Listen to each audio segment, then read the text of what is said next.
कनी हो। स्वामी प्रसाद मौर्य ने एक बार फिर से विवादास्पद बयान दिया। उन्होंने कहा, किसने कहा रामचरितमानस धार्मिक ग्रंथ है? तुलसीदास ने तो नहीं कहा। स्वामी प्रसाद मौर्य के इस बयान के बाद एक बार फिर से विवाद खड़ा हो गया। विश्व हिंदू परिषद ने समाजवादी पार्टी पर निशाना साधते हुए कहा कि स्वामी प्रसाद मौर्य के बयान से समाजवादी पार्टी का हिंदू द्रोही चेहरा एक बार फिर से बेनकाब हो गया। गाली देने वाले आपत्तिजनक अंश को कोई जलाता है तो धार्मिक संकट नहीं है। कोई एक पेज जला रहा है, कोई उस आपत्तिजनक पृष्ठ को जला रहा है तो धार्मिक ग्रंथ नहीं है। और एक चीज, किसने कहा धार्मिक ग्रंथ? लिखने वाला तो नहीं कहा कि धार्मिक ग्रंथ, तुलसीदास जी तो नहीं कहा धार्मिक ग्रंथ। रामचरितमानस एक महाकाव्य है। रामचरितमानस के माध्यम से प्रभु श्री राम ने मनुष्य का जन्म धारण करके मनुष्य को किस तरीके से जीना चाहिए, उन्होंने चक्रवर्ती सम्राट होने के बाद अपना सारा जीवन नदियों के किनारे व्यतीत किया। तो इस तरीके से रमैती सा राम जो सबने रमण करता है वो राम है, राम प्राण है, राम आधार है। तो इसलिए राम पर, रामचरितमानस पर टिप्पणी करना एक छोटी मानसिकता को दर्शाता है। ऑस्ट्रेलिया के मेलबर्न में तिरंगे के साथ प्रदर्शन कर रहे कुछ लोगों के साथ मारपीट की गई। आरोप है कि खालिस्तान के समर्थकों ने ये मारपीट की, जिसका वीडियो सोशल मीडिया पर वायरल हो गया। सामने वीडियो में तिरंगे के साथ प्रदर्शन कर रहे लोगों पर एक आदमी लाठी से हमला करता हुआ नजर आया। जिसके बाद वहां भगदड़ मच गई। प्रदर्शनकारी बचने के लिए इधर उधर भागते रहे, लेकिन आरोप है कि इसके बाद भी खालिस्तान के समर्थकों ने उनके साथ मारपीट की। यही नहीं, इसके बाद उन्होंने रैली निकालते हुए जमकर नारेबाजी की। इस दौरान कुछ जगहों पर भारतीय लोगों के साथ उनकी झड़प हुई। बताइए जा रहा है कि खालिस्तान समर्थक एक जनमत संग्राम में हिस्सा ले रहे थे, लेकिन जब इसी बीच भारतीय लोगों ने नाराजगी जताते हुए प्रदर्शन किया तो उनका पारा 7वें आसमान पर पहुंच गया। उन्होंने भारतीय लोगों के साथ मारपीट की, लेकिन ये पहला मौका नहीं था जब खालिस्तान समर्थकों ने ऐसा किया हो। इससे पहले भी उन पर हिंदू मंदिरों पर हमला करने का आरोप लगता रहा है।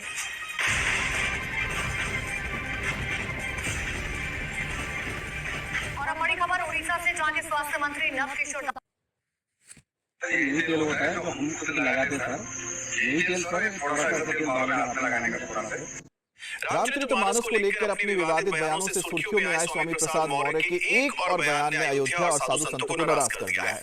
स्वामी प्रसाद मौर्य ने अपना विरोध करने वाले साधु संतों को शैतान और आतंकी करार दिया। स्वामी प्रसाद मौर्य ने दावा किया कि उनके समर्थन में 90% से ज्यादा लोग हैं, जबकि केवल 6 से 7% लोग उनका विरोध कर रहे हैं।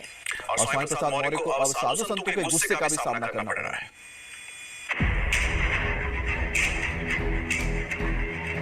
रामायण में तो ये है कि सिया राम मैं सब जग जानी, करहूं प्रणाम जोड़े पानी।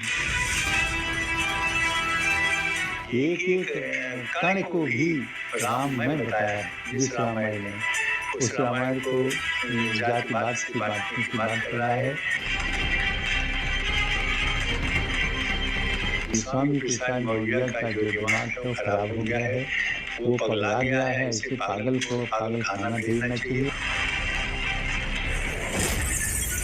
सौभाग्यशाली हो कि सनातन वाले ही आपको कुछ बोले हैं, नहीं तो अगर अन्य धर्म के बारे में आप टीका टिप्पणी किए होते तो आपका सत्य से जुड़ा हो जाता। अयोध्या के संत स्वामी प्रसाद मौर्य से बेहद नाराज हैं और उसकी वजह है स्वामी प्रसाद मौर्य का यह ट्वीट। अब मौर्य ने ट्वीट करके अपने खिलाफ बयान दे रहे धर्म गुरुओं को आतंकी, शैतान और जल्लाद बता दिया और फिर अपने इसी ट्वीट को सही भी ठहराया। हिंदू संगठन कोई विरोध नहीं कर रहा है, केवल पूर्वापंथी व्यवस्था में यकीन करने वाले जाति विशेष के लोग और संत महंत धर्माचार्य जो उसी वक्त से बिलोंग करते हैं। हमने सभी ऐसे लोगों की टिप्पणियों का ध्यान दिया है, गौर किया है।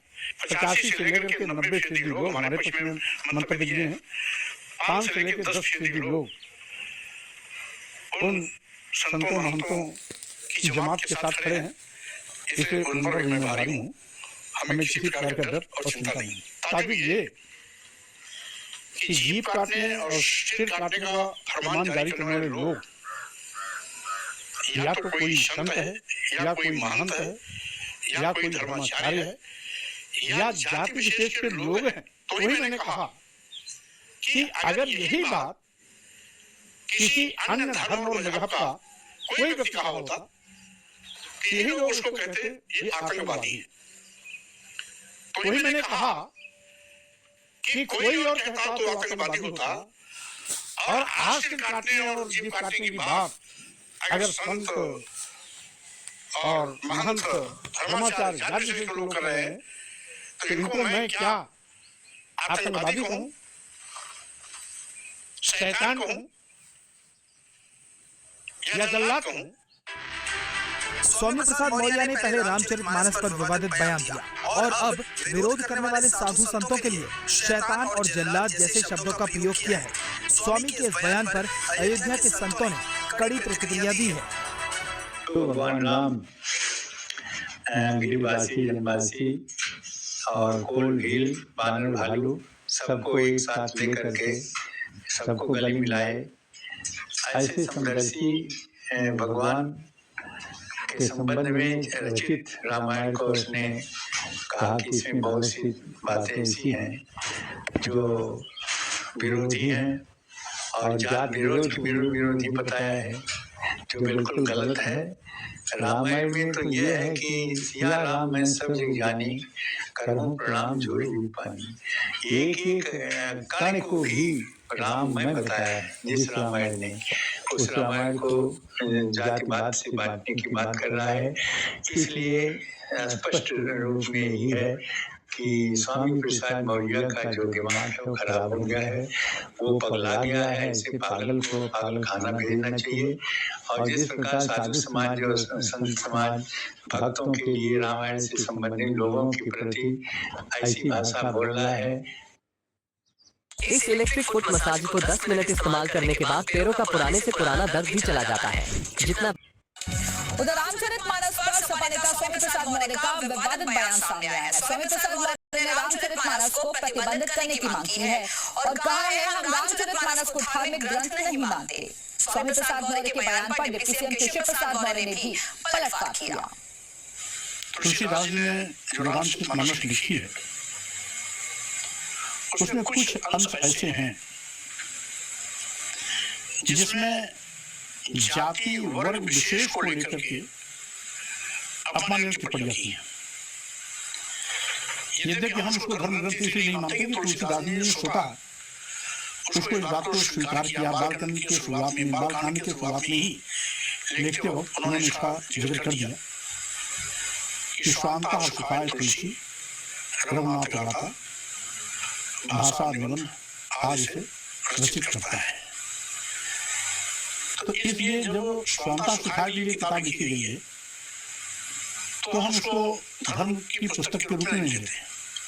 और प्रदेश कार्य समिति के माध्यम से जो आज निर्णय हुए हैं, मैंने उन्हें बताया कि कमल खिलाने का संकल्प है और इस प्रकार के बयानों में कोई महत्व।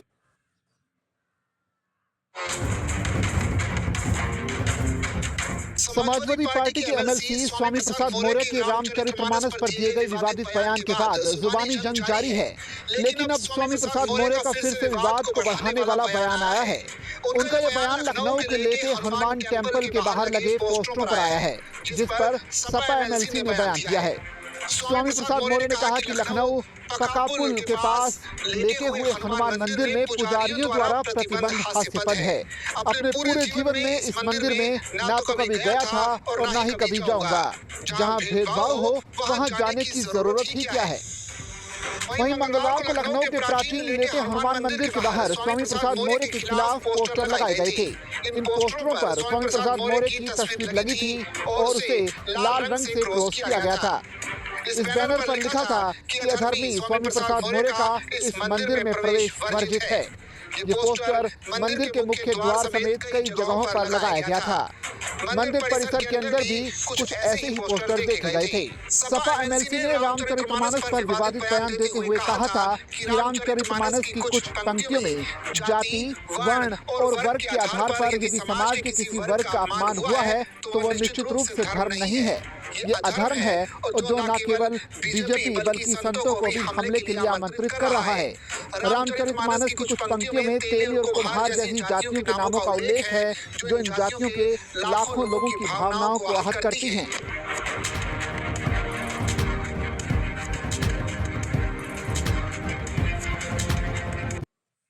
क्या आपके हैंड भी आपकी बैक तक नहीं पहुंचते, जिससे आपकी बैक पर खुजली और पिंपल होते हैं? तो बेस्ट टिप लाया ये। समाजवादी पार्टी के महासचिव स्वामी प्रसाद मौर्य ने हिंदू धर्म को लेकर एक बार फिर से विवादित बयान दिया है। स्वामी प्रसाद ने कहा है कि हिंदू धर्म धर्म नहीं है, एक धोखा है। हिंदू धर्म कुछ लोगों के लिए धंधा है। स्वामी प्रसाद ने ये बयान दिल्ली के जंतर मंतर पर हुए बहुजन समाज अधिकार सम्मेलन के दौरान कहा और इस दौरान स्वामी प्रसाद मौर्य ने सुप्रीम कोर्ट, संघ प्रमुख मोहन भागवत और पीएम मोदी के बयान को भी हिंदू धर्म से जोड़ दिया। स्वामी प्रसाद मौर्य के इस बयान ने एक बार फिर से सपा मुखिया अखिलेश यादव को मुसीबत में डाल दिया है, क्योंकि अखिलेश यादव इन दिनों स्वर्णों को अपने साथ लाने की कोशिश में जुड़े हुए हैं और अखिलेश यादव ने 2024 के लिए महाब्राह्मण समाज से समर्थन मांगा, लेकिन स्वामी प्रसाद मौर्य के हिंदू विरोधी बयान ने अखिलेश यादव की कोशिश को बड़ा झटका दे दिया है। तो आज के लोग अपने लोगों को सरकार नहीं बना सकते हैं। उन्होंने हमारी बहुजन समाज की ताकत को तोड़कर हिंदू के हाथ पकड़ करके बहका करके अपना मुंह सीधा करने का काम किया। यानी वोट देने के लिए हम हिंदू, वोट के लिए अनुसूचित जाति, अनुसूचित जाति और पिछड़ा वर्ग का व्यक्ति हिंदू, लेकिन सत्ता में बैठने के बाद हम हिंदू नहीं रह जाते। अगर सत्ता में बैठने के बाद भी हमें हिंदू मानते, अनुसूचित जाति के आरक्षण को खत्म नहीं करते, अनुसूचित जनजाति के आरक्षण को खत्म नहीं करते, पिछड़े वर्गों के आरक्षण को खत्म नहीं करते। इसका मतलब है हिंदू एक धोखा है। और वैसे भी 1995 माननीय सर्वोच्च न्यायालय ने अपने आदेश में कहा था हिंदू कोई धर्म नहीं, लोगों के जीवन जीने की शैली। हिंदू धर्म नहीं है, बल्कि एक धोखा है। और जिसे हम हिंदू धर्म कहते हैं वो कुछ लोगों के लिए धंधा है। जब हम कहते हैं कि ये कुछ लोगों के लिए धंधा है, तब पूरे देश में भूचाल लग जाता है। लेकिन वही चीज अगर मोहन भागवत जी कहते हैं, माननीय प्रधानमंत्री नरेंद्र मोदी जी कहते हैं। अगर आप डायबिटिक हैं यानी शुगर के मरीज हैं तो ये खबर आपके लिए। अगर आपके घर में ऐसे धर्म का सत्यानाश हो जो हमारा सत्यानाश कर रहा है, 85% हिंदुओं को गाली देकर के मुट्ठी भर 5% हिंदुओं के भावना की बात करते हो। 85% हिंदुओं को गाली दोगे, 5% हिंदुओं की भावना की चिंता करोगे। तुलसीदास की रामायण करोड़ों हिंदुओं की आस्था का एक ग्रंथ है। वो घरों में मानस पाठ होता है उसका। तो आपको नहीं लगता कि इससे वो जो हिंदू है वो नाराज हो जाएंगे आपसे? मैं कोई करोड़ों लोग इसको नहीं पढ़ते, सब बकवास है। ये तुलसीदास ने अपनी स्वतंत्रता अपनी खुशी के लिए लिखा है। रामायण की चौपाई है जिसमें उसका एक अंश है, जे बड़ाधम तेल कुम्हारा सुपच किरात को कलवारा। यानी सीधे सीधे जाति लेकर के अधम जाति होने का सर्टिफिकेट दे रहे हैं तुलसी बाबा इस चौपाई के माध्यम से। यानी schedule caste, backward caste, schedule tribes को पढ़ने लिखने का अधिकार अंग्रेजों की हुकूमत को मिला। या इस पूरी पुस्तक को बैन कर देना चाहिए, जिससे कि बड़े पैमाने पर दलितों, आदिवासियों, पिछड़ों की भावनाएं आप हो रही। बिहार से शुरू हुआ रामचरितमानस का विरोध अब उत्तर प्रदेश तक पहुंच चुका है। हमारे साथ बात करने के लिए समाजवादी पार्टी के सीनियर लीडर स्वामी प्रसाद मौर्य जी हैं। स्वामी प्रसाद जी, आपको भी रामचरितमानस को लेकर क्या आपत्तियां हैं? देखिए, सही बात यह है, धर्म कोई हो हम सबसे सम्मान करते हैं, लेकिन धर्म के नाम पर अगर वर्ग विशेष, जाति विशेष को अपमानित करने के लिए कुछ कहा जाता है तो स्वाभाविक रूप से आपत्तिजनक है। रही बात आपने तुलसीदास की लिखी रामायण का जिक्र किया, स्वाभाविक रूप से उसमें कुछ अंश ऐसे हैं जिसमें हमें पहले भी घोर आपत्ति था। कई बार मैं और भी उसको